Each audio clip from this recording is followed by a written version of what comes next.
Bastion was an interesting champion that's been added to game. From a character perspective, it's always been a character that I'd love to see at some point in the game, so I'm very glad to see it in-game. And this is effectively a review of the champion, but I also wanted to get a chance to play it. Unfortunately, I missed out on doing like a Jean Grey video, but I felt that at least I got some time with Bastion, which I did. I managed to play him for about 3 hours, I think it was, and trying different modes. I've maybe time-coded this video to break down to talk about the different areas that he was in, so hopefully you get to see that in this video.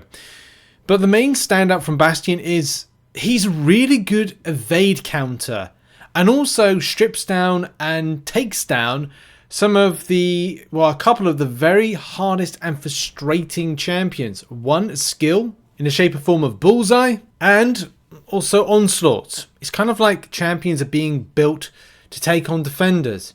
It's not like Kabam doing the same thing they've done every year.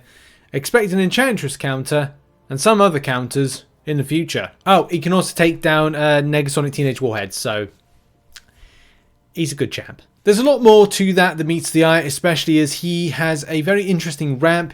You effectively build up your virus, you get to about 2.5 bars of power, you throw your SP2, then what you do is you build up to that SP1, do a parry heavy, and on the second hit of the heavy attack, throw your SP1 to see some very kind of like bursty type damage. There are some other things that the footage I'm going to be using is and gameplay will be of double-edged liquid courage masteries, and of course that rotation of throwing SP2s and SP1s is not going to be ideal. You can opt for an SP3 rotation method, but it isn't exactly brilliant, especially because the SP2, SP1 rotation is normally better. However, there are some mitigating elements of, well, you can recover back health based on the poison and the bleeds that you get from the double-edged liquid courage.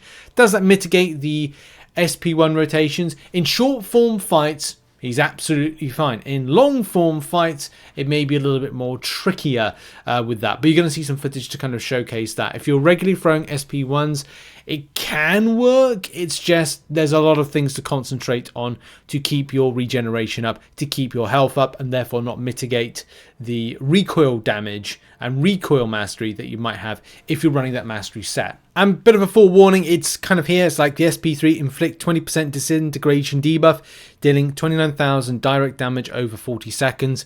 So it's like SP3 rotate, not to do quite as much damage to yourself, but I don't know, I got a bit bored with doing SP3 rotations, and not before a more SP2, SP1 rotation, I found it was a bit more fun, but you will recoil and you will lose damage, you will lose health. Anyway, let's go right into the footage, shall we? I'll just talk about where we were fighting, what we can see and stuff like that. Let's go. First part of this video, or gameplay part of this video, is evade counter. You just see there we did a parry heavy, which got a pursuit passive. This is a good way without, slow debuff or anything that's going to be shrugged off, purified, if you will. You can at least go against Bullseye and find that you've got a strong evade counter. This was a big surprise. The same way that you can go and counter, say, Negasonic Teenage Warhead, as mentioned earlier. You can see that evade failed, and of course we can still do our normal rotation. Yes, there was some issues there with something that's been shrugged off, but the evade failing is fantastic. If you're looking for a better, this is probably going to be one of my favorite evade counters, and also easy rotation. So you can see there we've done the SP2 and now the SP1 disintegration, boom, and it's as simple as that. The same thing when it comes to Nightcrawler. If you're looking for a good counter to evade, Nightcrawler, any of the others that are evade champions that have it as part of their kit, I used them against, I think it was Mr. Fantastic.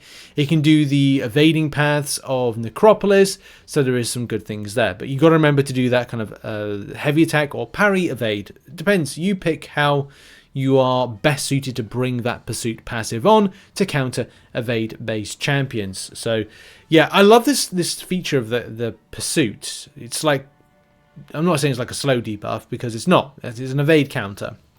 It's part of his abilities, but there hasn't been many tech champions that have that. Yes, okay, Silver Centurion has that, and I'm sure there's some others. But this is like more kind of easy to access. With the Mega Sentinel having that kind of miss counter, the tracking debuff, having something in the tech line that's another evade counter is highly welcomed. But you can see easy rotation, again, SP1, SP2 to then SP1. I'm doing it the wrong way, I'm doing SP2, SP2 because I'm a madman it seems. But still, the point is evade. The evade counter.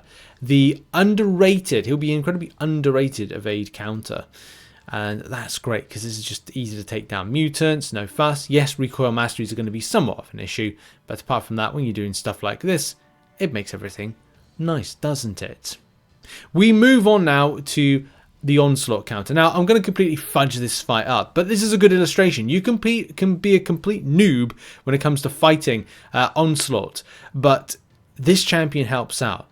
With the interaction with the Crush passive, or the Crush effect, sorry, or Crush debuff, whatever it is, you're able to mitigate some damage. You can see the regeneration just popped on right there. That's really helpful. That helps out things massively if you're kind of having a bad day at the office when fighting Onslaught. So you can see there, like, I'm still able to... People are going to, like, be worried. If you've got a Bastion and it's like, oh, I'm going to put my Onslaught on. Well, that's fine. I'll just use my Bastion. And you'll be banning the Bastion. Let's face it. You could be, as I say, complete noob and still have the success there. If we're in Necropolis now, which you can see, this is high damage. Like we see 1 SP1 and it is recoiling. That's not great. Good intercept right there. It's surprising I got intercept off with the current state of this game. But there, another kind of like attack there. And then if we can do it again, then it's just like, again, back in. I think we're doing this kind of power. This part of like Bastion's kit that allows you to ramp up power based on certain things that you might have on the enemy, which is nice. But for me, I'm just using this champion as a straight evade counter slash mutant destroyer slash kind of like own damage, easy rotation in his own right, as we said. And this is the final thing to leave on. I thought we'll give you a bit of footage in everywhere else, but Winter Soldier, I'm trying not to do so much Winter Soldier based footage when I'm doing gameplay stuff and abilities. So I thought at least I'll put it in, but maybe put it in last, just to kind of showcase the rotation. The rotation being, and this is of course advised by Kung Fu Michael, that you would throw an SP2. There is the SP2. And remember, this is 550k, I think it is, damage. And we ramp up to the SP1. We're going to do parry, heavy. And it's parry, heavy, 1, 2 hit, throw SP1, and boom. You can see there, all that burst damage. Oh, nice. And the job is done, ladies and gentlemen. There we go, that was some footage on Bastion. Now he does, I think, enter early access crystals today and early access bundles.